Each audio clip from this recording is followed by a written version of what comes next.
High বন্ধুরা, তোমরা সবাই কেমন আছো? আমি ভালো আছি। আজকে বানাবো গোলা রুটি। দেখো এখানে আমার ব্যাটারটা রেডি হয়ে গেছে। এর মধ্যে দিয়েছি চাল আর বিউলির ডাল, মিক্সচারে দিয়ে গুঁড়িয়ে নিয়েছি। দেখো এরকম ঠিক পাতলা হবে। আমিও অবশ্য এটা ফার্স্ট টাইম বানাচ্ছি। এবার চাটু বসিয়ে দিয়েছি, এর মধ্যে একটু দিয়ে দিচ্ছি তেল। এবার এরপর এক হাতা চালের ব্যাটার দিয়ে এটাকে একটু পাতলা করে মিলে দেবো যাতে ভালো হয়। দেখো এখন এটা হচ্ছে। এবার এটাকে একটু উল্টে দিতে হবে যাতে আরেক পিঠটা ভালো করে হয়। এটা আমি প্রথম করছি বলে একটু ছিঁড়ে যাচ্ছে, না হলে ভালোই হয়। আর লোহার চাটুতে এটা বেশি ভালো হয় সিলভারের থেকে। দেখো এক পিঠটা হয়ে গেছে, এই পিঠটা আর একটু হলে এটা আমার কমপ্লিট হয়ে যাবে। এবার আমি এটাকে তুলে নেবো।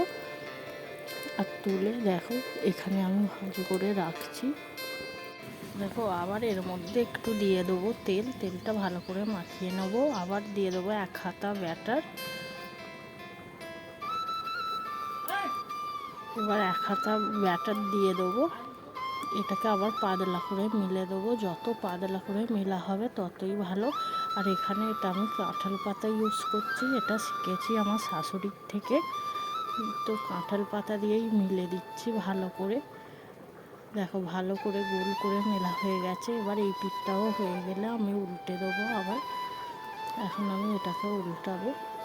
দেখো কত সুন্দর, এটা দ্বিতীয়বার বলে আমার কত সুন্দর উঠেছে আর কত সুন্দর সাদা হয়েছে। তোমাদের যদি ভিডিওটা ভালো লাগে তাহলে লাইক করবে, কমেন্ট করবে। বাই, আজ এই পর্যন্তই। দেখো হয়ে গেছে।